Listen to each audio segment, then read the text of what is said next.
제프리 앱스타인 사건, 이 사건과 관련해 공개된 문서의 분량은 무려 350만 페이지 이상입니다. 그리고 그 안에 담긴 내용은 솔직히 말해 상상 이상으로 충격적입니다. 여러분, 또 하나의 영상에 오신 걸 환영합니다. 여기는 섬뜩하고 기괴하며 설명되지 않은 미스터리를 기록하는 곳, 이런 이야기에 끌린다면 지금 제대로 찾아오셨습니다. 이 채널이 마음에 든다면 좋아요 한번, 그리고 구독도 함께 눌러주세요. 또 여러분이 직접 보고 싶은 주제가 있다면 댓글로 남겨주셔도 좋습니다. 그리고 시작하기 전에 한 가지는 솔직하게 말씀드려야 할 것 같은데요. 이 영상은 완벽한 정리본이 아닙니다. 그럴 수가 없었습니다. 350만 페이지를 전부 읽는다는 건 정신적으로 큰 충격 없이 가능한 일이 아니니까요. 저 역시 일부 문서만 직접 확인했고 나머지는 공개 자료와 여러 조사관들이 정리한 내용을 교차 검증하며 살펴봤습니다. 그런데도 말이죠. 그 양은 여전히 압도적이에요. 문서가 공개된 이후 아직 누구도 전부를 다 훑어볼 시간조차 없었을 거라 생각합니다. 물론 특정 문서만 선별해서 검색하는 방법도 있긴 합니다. 그 부분은 나중에 관심 있는 분들을 위해 따로 정리해 드릴게요. 어쨌든 분명한 건 하나입니다. 이 기록들은 정말로 매우 충격적이라는 것. 그래서 여기서 경고를 드립니다. 이 영상에는 어린이와 관련된 이야기, 성착취, 윤리적 인도적으로 용납될 수 없는 범죄, 사람을 대상으로 한 불법 이동, 불법적인 착취 구조 등 매우 무겁고 고통스러운 주제가 포함되어 있습니다. 시청이 힘들 수 있어요. 준비가 되지 않았다면 지금은 멈춰도 괜찮습니다. 그럼에도 계속 보시겠다면 이제 이야기를 시작해보죠. 그녀의 미제 노트 파일, 그 안에 기록된 이름 하나, 제프리 앱스타인입니다. 솔직히 말씀드리자면 이 새로운 문서들이 공개되기 전부터 저는 이미 이 채널을 위해 제프리 앱스타인 사건 대본을 쓰고 있었습니다. 이유가 하나 있었어요. 이 사건을 한 편의 영화와 나란히 놓고 비교해보고 싶었기 때문인데요. 그 영화의 제목은 블링크 트와이스. 그래서 원래는 이 영화를 이야기하면서 영화와 현실 사이에 겹쳐 보이는 수많은 유사점들을 하나씩 짚어보려 했습니다. 이 작품의 연출을 맡은 사람은 캣우먼 역할의 조 크라비츠, 레니 크라비츠의 딸이기도 하죠. 그녀는 할리우드라는 세계가 어떤 방식으로 움직이는지, 그리고 그 안에서 권력을 가진 사람들이 어디까지 갈 수 있는지에 대해 남들보다 훨씬 가까이에서 봐왔을 가능성이 큽니다. 어쩌면 이 사건의 이름이 오르내린 인물들 중 일부를 직접 알고 있었을 수도 있겠죠. 그래서 저는 이 영화를 단순한 허구로만 보지 않습니다. 현실에서 벌어지는 일들을 영화라는 형식으로 감싸 보여준 일종의 은폐된 고발일 가능성도 충분히 있다고 생각합니다. 물론 이 영상 전체에서 영화 이야기도 조금씩 언급하겠지만 그보다 먼저 필요한 건 하나입니다. 앱스타인의 이야기를 다시 한번 정리하는 것. 지금 벌어지고 있는 일들을 이해하려면 몇 가지는 반드시 다시 짚고 넘어가야 합니다. 시간을 조금 되돌려 볼게요. 2005년부터 2007년까지 이어진 수사에서 앱스타인이 플로리다 판비치에 있던 자신의 저택에서 미성년자들을 상대로 한 심각한 범죄 행위에 연루됐다는 정황이 드러납니다. 특히 피해를 입었다고 증언한 이들 중에는 경제적으로 어려운 환경에 있던 어린 소녀들이 많았습니다. 어느 순간부터 이 아이들이 집에 돌아올 때 부모조차 설명하기 어려운 돈을 가지고 오기 시작해요. 부모들이 그 출처를 묻자 아이들은 어떤 여성이 자신들을 모집해 판비치의 한 집으로 데려갔다고 말합니다. 그곳에서 소녀들은 나이가 훨씬 많은 남성들을 상대로 이른바 마사지라 불리는 일을 했고 그 대가로 돈을 받았다고 설명했죠. 하지만 그 표현은 현실을 가리기 위한 말에 가까웠습니다. 그 안에서 벌어진 일들은 결코 단순하지 않았고 시간이 지날수록 설명하기조차 어려운 방향으로 흘러갑니다. 이 부분을 제가 완곡하게 표현하고 있는 이유가 있습니다. 유튜브 가이드라인을 위해서인데요. 유튜브는 충격적인 사건을 다루는 콘텐츠에 유독 엄격하게 반응하는 편이죠. 그래서 이 영상이 끝까지 전달될 수 있도록 표현을 최대한 조심하고 있습니다. 이 수사로 인해 앱스타인은 주 차원과 연방 차원 모두에서 기소 대상이 됩니다. 그런데 2008년 그는 매우 논란이 큰 합의에 도달하죠. 이 합의로 인해 연방 차원의 훨씬 더 무거운 혐의, 더 무거운 혐의는 피하고 주 차원의 제한적인 혐의만 인정하는 선에서 사건이 정리됩니다. 결과적으로 그는 사실상 종신형을 피하게 됩니다. 그리고 이 합의에는 아주 중요한 조건 하나가 포함되어 있었습니다. 사건에 연루된 다른 인물들에 대한 광범위한 면책 조항, 앱스타인 혼자만 처벌을 받고 그와 연결된 다른 이름들은 법정에 서지도 않게 된 겁니다. 결국 그는 자신뿐 아니라 자신의 주변까지 보호해냈습니다. 우리는 이미 알고 있죠. 돈과 권력이 어떤 결과를 만들어내는지요. 그는 특혜적인 조건 아래 13개월을 복역했습니다. 낮에는 외출해 일을 했고 피해자들에게 배상금을 지급했으며 형식적으로는 성범죄자 등록이 이루어졌습니다. 하지만 이 모든 과정은 피해자들에게조차 충분히 공유되지 않은 상태에서 진행됐고 당연히 거센 비판을 받았습니다. 출소 이후에도 앱스타인의 삶은 크게 달라지지 않았습니다. 그는 여전히 유명 인사들과 억만장자들, 언론에 자주 등장하는 인물들의 금융 업무를 맡았고 사교계에서도 막강한 네트워크를 유지했죠. 여기서 하나 꼭 짚고 넘어가야 할 점이 있습니다. 문서에 이름이 등장한다고 해서 그 사람이 모두 범죄에 연루됐다는 뜻은 아닙니다. 일부는 단순한 업무 관계였고 그의 과시적인 인맥 확장의 일부였을 수도 있어요. 어떤 인물들은 미성년자 범죄에는 직접 연루되진 않았지만 금융 범죄에는 연관돼 있기도 합니다. 이 사건은 단 하나의 층위로 설명할 수 없는 아주 복잡한 구조를 가지고 있습니다. 몇 년 뒤 미 법무부는 이 합의에 대한 내부 재검토를 진행했고 심각한 판단 오류가 있었다는 결론에 도달합니다. 놀랍지도 않죠. 앱스타인은 판비치, 뉴욕, 뉴멕시코의 여러 채의 초호화 부동산을 소유했고 카리브해에는 이른바 앱스타인의 섬이라 불리는 개인 섬까지 가지고 있었죠. 그리고 그 모든 시간 동안 피해를 입었다고 증언하는 목소리는 한 번도 멈춘 적이 없었습니다. 이제 그 기록들을 하나씩 들여다볼 시간입니다. 그들은 소송을 시도했고 보상을 요구했고 다시 법의 판단을 받게 하려 했습니다. 하지만 결과는 늘 같았습니다. 지금까지 단 한 번도 의미 있는 결론에 도달하지 못했죠. 그리고 시간이 지나면서 점점 더 많은 사람들이 제프리 앱스타인이 아이들, 즉 미성년자들, 그리고 성인 남성들까지도 그의 개인 섬으로 데려갔다고 주장하기 시작합니다. 그곳에서 무언가가 반복적으로 벌어졌다는 이야기와 함께요. 바로 여기서 제가 여러분께 꼭 이야기하고 싶었던 영화 블링크 트와이스가 등장합니다. 이 영화는 그 섬에서 실제로 어떤 일이 벌어졌는지를 간접적으로나마 이해할 수 있는 단서가 될지도 모르기 때문인데요. 영화는 프리다라는 여성을 따라갑니다.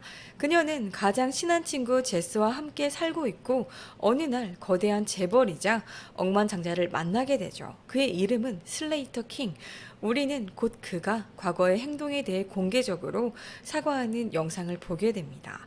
권력 남용, 충동적인 선택들, 그리고 그는 파티를 사랑하는 인물로 묘사됩니다. 결국 한 섬을 사들이죠. 프리다와 제스는 그가 여는 파티 중 하나에 초대됩니다. 그리고 이 장면에서 영화의 제목이 등장해요. 슬레이터가 프리다를 다른 손님에게 소개하던 중 농담처럼 말을 주고받습니다. 그때 프리다는 이렇게 말하죠. 위험하면 2번 눈을 깜빡일게요. 이 장면은 우연이 아닙니다. 우리는 이미 알고 있죠. 위험한 상황에 놓인 사람이 공공장소에서 도움을 요청하기 위해 사용하는 비언어적 신호들이 존재한다는 걸요. 슬레이터는 프리다와 제스를 자신의 개인 섬으로 초대합니다. 두 사람은 들뜹니다. 억만장자가 전용기를 보내 카리브해의 낙원 같은 섬으로 데려가고 그저 즐기기만 하면 되니까요. 섬에 도착하자마자 모든 휴대전화가 수거됩니다. 이유는 단순했습니다. 이 순간을 더 온전히 즐기기 위해서. 그는 말합니다. 원하지 않는 일은 절대 하지 않아도 된다고요. 여성들은 흰옷을 지급받습니다. 각자의 방에는 섬에서 자라는 꽃으로 만든 향수가 놓여 있죠. 그리고 그 향수를 많이 사용하라는 권유를 받습니다. 프리다와 제스 말고도 다른 여성들이 초대되어 있고 슬레이터의 친구들도 여럿 함께합니다. 섬에서의 시간은 처음에 완벽해 보입니다. 술, 수영장, 넘쳐나는 음식들. 첫날 밤이 지나고 다음날 아침 이상한 일이 벌어지죠. 여성들 중 누구도 밤에 무슨 일이 있었는지 기억하지 못합니다. 그들은 처음에 술을 너무 많이 마셔 기억이 끊긴 거라 생각했죠. 하지만 날이 갈수록 같은 일이 반복돼요. 밤의 기억은 사라지고 아침이면 몸에 멍이 남아 있었습니다. 때로는 설명하기 어려운 자국도 보였고 옷에는 흙이 묻어 있기도 하죠. 며칠이 지나자 제스가 먼저 뭔가 잘못됐다는 걸 느낍니다. 그녀가 무언가 말하려는 기색을 보이자 제스가 갑자기 사라집니다. 그리고 이상한 일이 하나 더 제스를 기억하는 사람은 프리다 뿐이었습니다. 프리다는 묻습니다. 제스가 어디 있어요? 사람들은 고개를 갸웃합니다. 제스가 누구죠? 프리다는 섬을 뛰어다니며 친구를 찾지만 어디에도 흔적은 없었습니다. 그러다 향수가 가득한 방을 발견합니다. 그곳에서 뱀독이 담긴 병 하나를 찾게 되고 그걸 마십니다. 이 섬에는 유난히 뱀이 많았습니다. 왜인지는 설명되지 않아요. 섬에서 일하는 직원은 뱀 이야기에 집착하듯 프리다를 계속 부추깁니다. 뱀독을 마신 직후 프리다는 그동안 잃어버렸던 기억들을 되찾기 시작합니다. 그 밤들에 실제로 무슨 일이 있었는지, 그리고 그제서야 관객들은 알게 되죠. 그 남자들은 향수를 이용해 여성들의 의식을 흐리게 했고 밤 동안 설명하기 어려운 가해 행위를 반복했습니다. 다음 날이 되면 아무 기억도 남지 않도록요. 그 물질은 향수에 섞여 있었고 해독은 뱀독으로 만들어졌습니다. 그래서 슬레이터는 항상 뱀독이 들어있는 전자담배를 사용하며 자신만은 그 영향에서 벗어나 있었던 거였죠. 그리고 이 물질은 비밀리에 유통되고 있었습니다. 그 섬에는 그걸 얻기 위해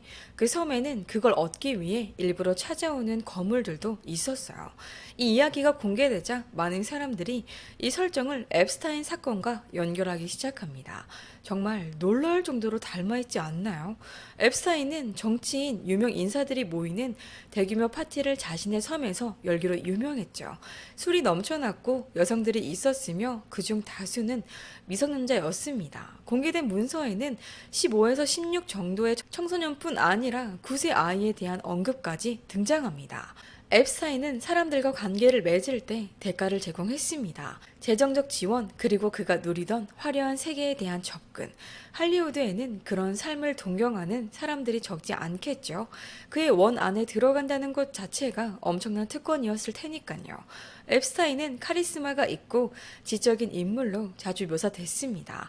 2026년 문서 공개 이전에도 이미 여러 이름들이 부분적으로 거론된 적이 있었죠. 이 문서들이 지금에서야 공개되는 이유는 미국의 정보공개법 때문입니다. 수사 자료에 대한 대중의 접근을 허용하는 법이죠. 문서들은 지금도 단계적으로 공개되고 있습니다. 피해자 보호를 위해 사진과 일부 정보는 가려진 상태로요. 이전에 알려진 인물 중 하나는 빌 클린턴입니다. 그는 앱스타인 그리고 그의 오랜 파트너 길레인 맥스웰과 함께 찍힌 사진들이 존재합니다. 길레인 맥스웰은 소녀들을 모집해 범죄 구조를 도운 인물로 알려져 있고 현재 복역 중입니다. 이 이야기는 뒤에서 더 자세히 다루겠습니다. 일부에서는 그녀가 매들린 맥켄 실종 사건과도 연결돼 있을 가능성을 제기합니다. 빌 클린턴은 2002년을 포함해 앱스타인의 전용기를 이용해 아프리카 자선 프로젝트에 동행한 기록이 있습니다. 그는 범죄를 전혀 몰랐고 부적절한 행동도 없었다고 주장하죠. 도널드 트럼프 역시 여러 차례 언급됩니다. 그는 앱스타인과 친분이 있었고 1990년대 그를 환상적인 인물이라 표현한 적도 있죠. 그는 사교 행사에 참석했지만 범죄에 대해서는 몰랐다고 말합니다. 최근에는 이 사건을 더 이상 들추지 말자는 발언도 했습니다. 비행 기록에는 그의 이름이 수백 차례 등장합니다. 그의 이름은 문서에 1000번 이상 등장합니다. 그리고 앤드루 왕자. 이 경우는 훨씬 더 직접적인데요. 그는 앱스타인의 가까운 친구였고 섬과 저택을 자주 드나들었습니다. 한 피해자는 직접 나서 그에게 피해를 입었다고 증언했고 두 사람이 함께 찍힌 사진도 존재했죠. 그녀의 이름은 버지니아 주프레. 왕자는 이를 부인했지만 2022년 거액의 합의가 이루어졌습니다. 약 1200만 파운드 규모, 하나 235억 규모의 합의를 했다고 알려져 있습니다. 2026년 공개된 문서들은 앤드루 왕자에게 더욱 불리하게 작용합니다. 사진들 역시 충격적인데요. 사진 속에는 한 소녀가 바닥에 누워 있으며 얼굴은 가려진 채 움직임이 거의 없는 상태로 보입니다. 그 옆에는 앤드루 왕자가 가까이에 위치해 있고 카메라를 향해 미소 짓고 있는 모습이 담겨 있습니다. 이로 인해 그는 거처를 옮겨야 했고 영국 왕실 역시 여러 제재를 가했습니다. 그리고 사라 퍼거슨, 요크 공작 부인이자 앤드루 왕자의 전 부인입니다. 그녀 역시 앱스타인과의 관계가 드러났죠. 유출된 이메일에서 그녀는 2008년에 앱스타인을 전설 같은 존재이자 내간을 원했던 형제라고 표현했습니다. 재정적 도움을 받기도 했죠. 그녀는 빚을 갚기 위해 앱스타인에게 돈을 빌린 것이었죠. 2026년 이런 폭로 이후 그녀는 깊은 후회를 표했습니다. 이런 반응 앞으로도 계속 보게 될 겁니다. 인생 최악의 순간이었다. 나는 범죄자와 아무 관련이 없다. 나는 몰랐다. 나는 연관이 없다. 조금만 더 지켜보죠. 마지막으로 길레인 맥스웰. 그녀는 앱스타인의 오랜 파트너이자 핵심 인물입니다. 그녀는 부동산을 관리했고 피해자들에 따르면 신뢰를 쌓은 뒤 소녀들을 직접 모집하고 범죄를 가능하게 만드는 역할을 했습니다. 그녀는 2020년 체포, 2021년 12월 유죄 판결, 여러 범죄 혐의를 받아 20년형 선고를 받았습니다. 그리고 마이클 잭슨의 이름도 등장하죠. 그는 사교적으로 앱스타인을 알았던 것으로 보이지만 2000년대 중반 파미치 저택을 방문했다는 증언이 있지만 하지만 그가 범죄에 연루되었다는 주장은 존재하지 않습니다. 그의 이름이 등장하는 것은 앱스타인이 얼마나 많은 유명 인사들과 어울렸는지를 보여줄 뿐입니다. 다시 말합니다. 이름이 등장한다고 해서 모두가 범죄자라는 뜻은 아닙니다. 하지만 이 모든 것은 여전히 철저한 검증이 필요합니다. 문제는 하나 더 있습니다. 많은 범죄가 이미 공소시효를 넘겼다는 점.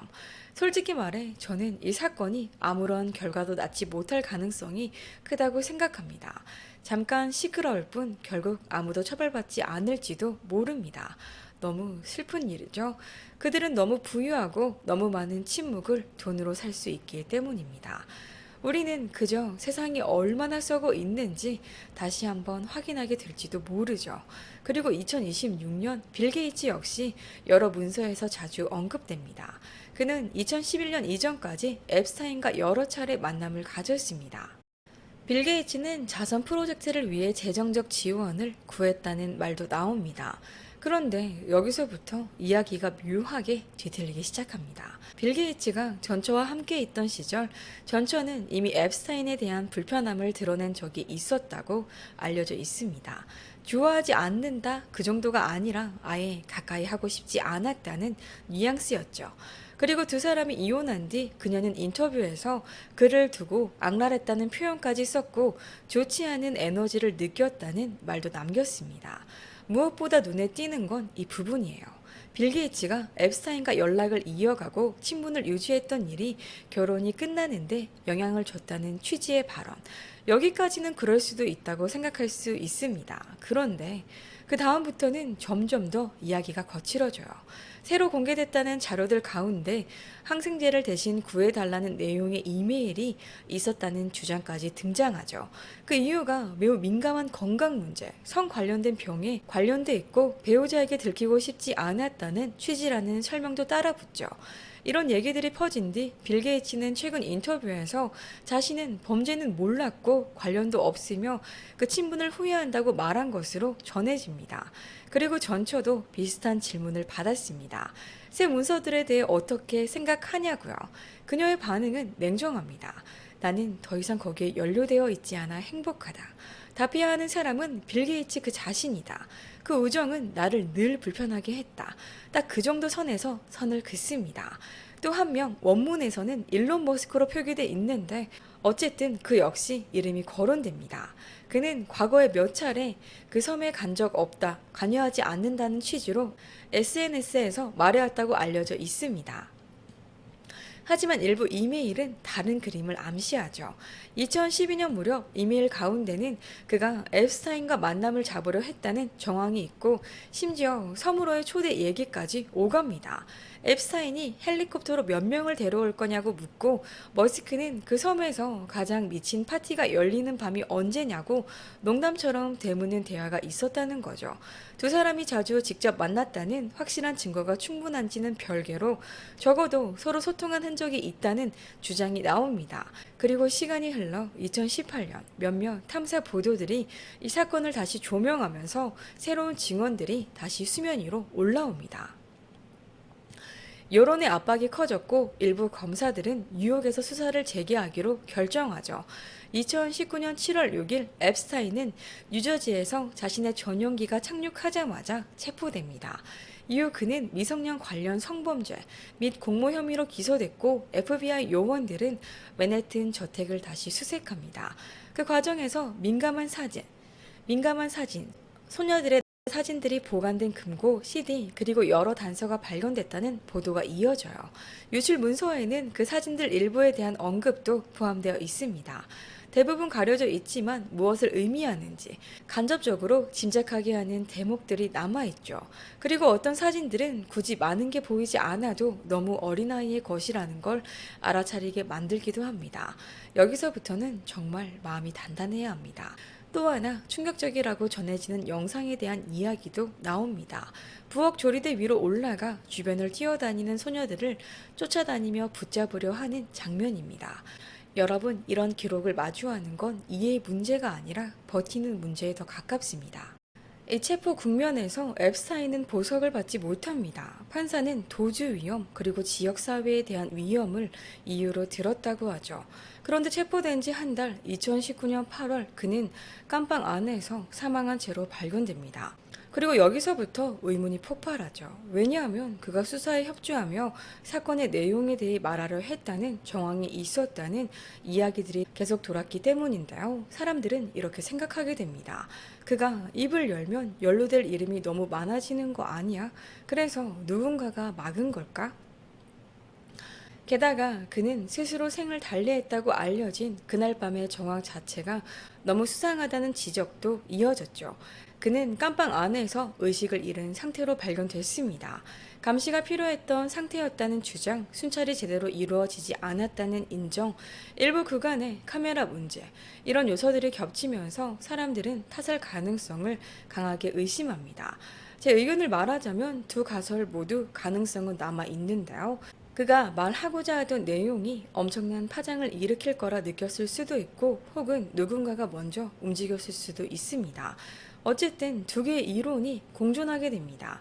공식 결론은 스스로 목숨을 끊었다는 쪽으로 정리됩니다. 경찰은 누군가가 그의 깜빵 앞을 지나간 적이 없다는 것을 보여주기 위한 보안 카메라 영상 10시간 분량을 공개하기도 했습니다. 또 흔히 떠도는 협박을 위해 숨겨둔 비밀 고객 명단 같은 것은 유지하고 있지 않았다는 것이었는데요. 그는 사망 며칠 전 새 유언장을 작성했고 사망 이후 재산 일부는 피해자 보상을 위해 사용됩니다. 한 보상 기금은 피해를 주장한 약 136명의 여성에게 총 1억 2천만 달러 이상, 하나 1,600억 원이 지급됐다는 자료도 있습니다. 이후 핵심 공범으로 지목된 길레인 맥스웰은 2020년 체포되어 2021년 유죄 판결로 20년형을 선고받아 복역 중입니다. 그리고 이 사건은 개인만의 문제가 아니었다는 점이 점점 더 드러나죠. 대표적인 사례가 2023년에 JP 모건, 앱스타인이 거액의 계좌를 보유했던 은행입니다. 피해자들 그리고 앱스타인이 조세사항 거주지를 유지하던 버진 아일랜드 지방 정부는 은행을 상대로 소송을 제기합니다. 핵심은 이겁니다. 의심 정황과 자금 흐름의 이상 징후를 알면서도 눈 감은 것 아니냐는 주장. 결국 JP 모건은 피해자 보상으로 2억 9천만 달러, 하나 3,900억 원, 버진 아일랜드와의 합의로 7,500만 달러를 하나 997억을 지불하기로 했다고 알려져 있습니다. 여기서 그나마 의미 있는 점이 있다면 이런 소송들이 금융권의 내부 절차, 특히 인신 착취 범죄 탐지 시스템을 강화하는 압박으로 작용했다는 부분입니다. 그리고 2026년 새 문서들이 공개되자 검사들은 다시 한번 선을 긋습니다. 공소시효가 지난 사건이 많다. 문제적 자료가 존재하는 것만으로는 새로운 기소로 이어지기 어렵다. 범죄들에 대한 증거가 충분하지 않다는 것이었습니다. 즉, 그 안에 있는 사람들을 기소할 수 없다는 거죠. 이 지점이 사람들을 더 분노하게 만들죠. 페이지가 그렇게 많은데 그럼에도 누군가를 법정에 세우기 어렵다니. 게다가 문서에는 진위 여부가 더 검증돼야 하는 애매한 내용들도 섞여 있다고 알려져 있습니다. 앱스타인이 자기 자신에게 보낸 듯한 이메일, 맥락이 이상한 문장들, 누가 실제 작성자인지 불명확한 것들까지요. 원문에서는 미국 법무부 장관 토드 블렌치가 2월에 충격적인 사진이나 메시지의 존재만으로는 기소가 어렵다는 취지로 말했다고 전합니다. 영국 쪽도 흔들립니다. 전 장관 피터 맨델슨의 이름이 이메일로 거론되면서 큰 타격을 받았다는 이야기. 이메일 속에는 그가 공직에 있던 동안 영국 정부의 기밀 정보를 제프리 앱스타인에게 전달하고 있었다는 점을 시사했습니다. 또한 앱스타인이 그에게 돈을 지급하고 있었다는 증거도 있었다는 정황도 나타납니다. 그리고 영국 정부뿐만이 아닌데요. 더 넓게는 러시아 정부와의 접점, 각종 음모론적 주장까지 문서 속 단서로 묶이며 확대되고 있습니다. 또 다른 이메일 정보들에는 앱스타인의 전용기 비행기 목록, 모든 연락처 목록, 그리고 마사지사 목록이 포함되어 있었죠. 일부 개인 이메일은 앱스타인이 섬과 저택에서의 일을 꽤 노골적으로 말한다고도 합니다. 예를 들어 2013년 이메일 하나에서는 지인이 앱스타인에게 경고합니다. 이미 재판을 받은 뒤인데도 젊은 여성들로 둘러싸여 지내는 건 다시 문제를 불러올 수 있다고요. 또 2009년의 메시지에는 가까운 여성이 그를 꾸짖는 내용이 등장합니다. 둘만의 시간을 보내자. 제발 그런 사람들 없이 지내자. 약속했다가 깨졌다는 취지로요. 그리고 길레인 관련해서는 너무 과정되고 자극적인 내용의 이메일도 섞여 있다고 전해지죠. 이런 부분은 사실 여부를 더 강하게 검증해야 합니다. 문서에 존재한다는 것과 사실이다는 건 다르니까요. 그중 하나의 문서에는 이런 내용이 담겨 있었습니다. 1990년대 길레이는 한 소녀를 모델로 소개받았지만 그 이후 전혀 다른 상황에 놓이게 되었다. 그녀는 심각한 인권 침해를 겪었고 이 과정에서 앤드루 왕자가 연관되어 있었다는 주장이다. 문서에는 그가 이 사건에 깊이 개입했으며 비극적인 결말로 이어지는데 역할을 했다는 의혹이 담겨 있다고요. 여러분이 앱스타인 파일에서 고문이라는 단어를 검색하면 최소 528개의 결과를 찾을 수 있습니다. 이제 여러분은 이런 문서들을 어떻게 접근하냐고 궁금해 하실 건데요. 구글에서 앱스타인 파일을 검색하면 정보 사이트가 나오고 거기서 모든 문서와 모든 사진에 접근할 수 있습니다. 정말 많은 양입니다. 그리고 필터링도 가능합니다. 제 기억에 CNN이 그들이 정보를 어떻게 필터링 하는지에 대한 영상을 공개했었는데요. 예를 들어 피해자들의 진술, 즉 수사 과정에서 피해자들이 FBI에 어떤 말을 했는지 읽고 싶다면 필터에서 FD30을 검색하면 많은 주장들에 접근할 수 있습니다. 많은 자료가 가려져 있고 접근이 제한된 것도 있지만 일부는 복사해 정리하는 방식으로 읽어내는 사람들도 있다고 하죠. 정말로 많습니다. 그리고 무엇보다 읽는 사람의 마음을 갈아넣는 양입니다. 또 이런 것도 있습니다. 제프리 앱스타인 관련 이메일들 중에 제목이 그냥 휴가인 메일이 있는데요. 그걸 키워드로 검색하면 그 안에서 오간 다양한 대화들도 찾을 수 있다고 합니다. 예를 들어 빌 클린턴을 지칭할 때는 약어 WJC가 쓰이기도 하고요. 지금은 모든 게 이 앱스타인 이야기들로 다들 불타오르고 있잖아요. 다들 이 얘기를 하고 뭔가를 찾아내고 그러다 보면 어느 순간 사실과 추측이 한 덩어리로 섞여 버립니다. 수많은 음모론과 섞어 말하기 시작하게 되죠. 그래서 조심해야 됩니다. 문서가 공개됐다고 해서 거기 담긴 모든 이야기가 곧바로 사실이 되는 건 아니니까요.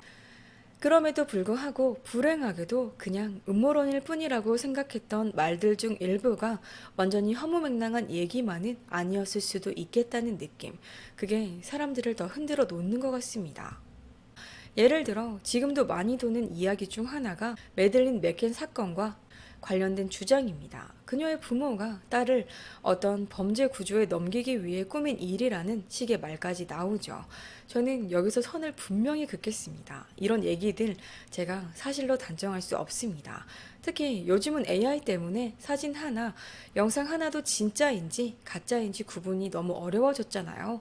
다만 저도 어떤 사진을 하나 봤는데 진짜인지 확신은 못하겠습니다. 그런데 그 사진이 사실이라면 사람들이 왜 연결해서 생각하는지 이해는 됩니다. 메들린의 아버지가 앱스타인 저택 방문자들이 입었다고 알려진 가운과 비슷한 옷을 입고 누군가 옆에 서 있는 장면처럼 보이거든요.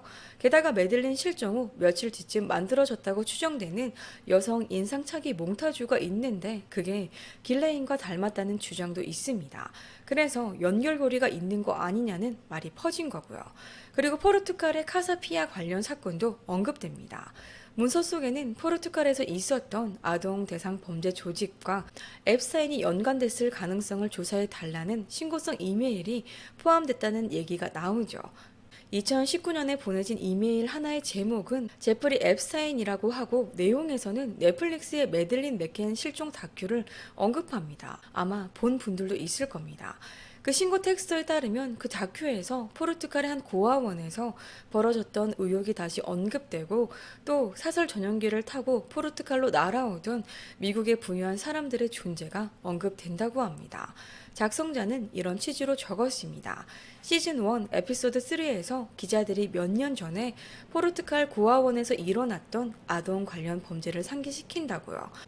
한 기자는 억만장자들이 사설 전용기를 타고 포르투갈로 날아와 그 아이들을 해쳤다는 이야기가 널리 알려져 있다고까지 말한다. 그리고 마지막엔 이 정보가 도움이 될지도 모른다는 식으로 끝냅니다. 이런 게 쌓이면 결국 질문이 남죠.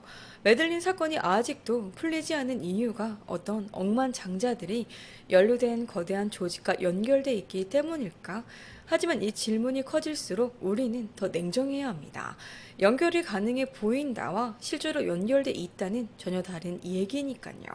또 존 베넷 램지 사건도 앱스타인과 연관이 있을 수도 있다는 주장도 있었습니다. 여기서는 제 개인적인 생각을 말하자면 저는 그 사건의 가해자가 앱스타인과 직접 연결돼 있다고는 크게 믿지 않습니다. 물론 제가 틀릴 수도 있습니다. 근데 사람들이 왜 그런 말까지 하느냐의 근거로 드는 게 하나 있죠. 문서 속 사진들 가운데 앱스타인 집 내부로 보이는 곳에 큰 액자 하나가 있고 그 안에 금발 소녀를 어깨 위에 올린 듯한 이미지가 보였다는 이야기. 처음 공개됐을 때 그녀의 얼굴이 가려져 있지 않았고 각도가 애매해 그 금발 소녀가 누구인지 식별하기 어려웠습니다. 나중에 다시 게시된 버전에서는 얼굴 앞이 검게 가려져 있었다고 합니다. 많은 공식 문서들에서 조사관들은 몇몇 피해자들의 얼굴이 노출되는 실수가 있었기에 개인정보 보호 차원에서 수정했다는 취지였고요. 하지만 일부는 의도적으로 삭제하는 게 아니냐는 의심도 제기됐습니다. 여러분도 알다시피 존 베넷 사건은 정말 끔찍했고 미해결이라는 점 때문에 사람들의 상상력이 계속 붙는 사건이기도 하죠. 다만 그녀가 사라진 시간은 길지 않았고 집 안에서 발견됐다는 점을 생각하면 저는 여전히 이쪽과 연결된다는 주장은 신중해지고 싶습니다. 또 16세 소녀의 일기라고 소개되는 문서도 언급됩니다. 거기엔 본인이 겪었다는 일들이 암호 코드처럼 적혀 있었다고 해요. 일기에는 코드로 쓴 글과 함께 신문 스크랩까지 붙어 있었다고 하는데요. 읽기만 해도 마음이 내려앉는 이야기죠. 더 충격적인 건 그 내용이 복잡한 암호가 아니라 사람들이 비교적 쉽게 해독해냈다는 점입니다. 그리고 조직적인 시스템 같은 말도 나옵니다. 여성들을 임신시키고 아이들까지 어떤 구조로 넘긴다는 주장까지도요. 고통을 수반한 행위에 대한 주장까지 등장하며 일부에서는 그것이 특정한 목적이나 통제 욕구에서 비롯된 것이 아니었을 가능성도 제기합니다. 그만큼 기록 속 내용은 충격적인데요. 여기서도 저는 저의 개인적 의견을 피력합니다. 이건 특히 단정하면 안 되는 영역입니다. 너무 끔찍하고 너무 크고 거기다 확인이 어렵습니다. 그래도 이런 말이 나올 정도로 사람들이 문서에서 느낀 공포가 컸다는 건 사실입니다. 또 이해가 안 되는 사진 이야기도 있는데요. 제프리 앱스타인의 집 사진들 중 하나에서 탁자 아래에 석화된 아기 조각상 같은 게 2개 보였다는 주장. 그런데 말이 안 되죠. 그건 탁자 다리의 일부도 아니고 앞쪽에 있는 다른 탁자에는 그런 아기 조각이 없거든요. 그러니까 누군가 일부러 거기에 놓아둔 것처럼 보이는데 대체 왜 그런 걸 집 장식으로 두겠어요? 다른 사진은 욕실로 보이는 공간인데 세면대 앞 의자 위에 아이 조각상이 앉아있는 모습처럼 보인다고도 합니다. 이런 장면들은 사람들을 더 불편하게 만들어요. 설명도 없고 맥락도 없고 그래서 더 그렇죠. 솔직히 저는 이 사건이 답답합니다. 어떤 영상에서는 권력과 돈을 가진 억만장자들이 무슨 짓을 하는지 보라라는 식으로 말하더라고요. 다만 여기서도 조심해야겠죠. 저는 어떤 집단을 일반화하고 싶지는 않습니다. 이 영상을 보고 있는 남성 여러분들을 향해 그런 말을 하는 것도 아니고요. 그럼에도 이런 생각은 듭니다.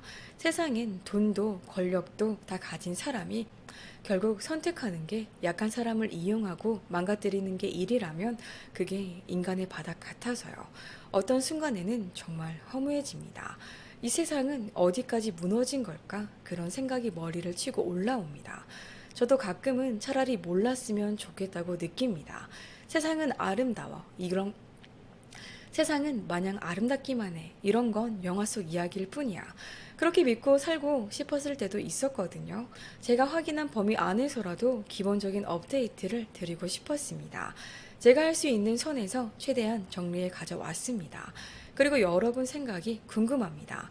여러분이 봤던 내용 혹은 여러분이 알고 있는 다른 자료가 있다면 댓글로 남겨주세요. 적어도 지금은 무슨 일이 벌어지고 있는지를 함께 확인하고 싶었습니다. 이 이야기의 가장 불편한 점은 아직도 끝나지 않았다는 사실입니다.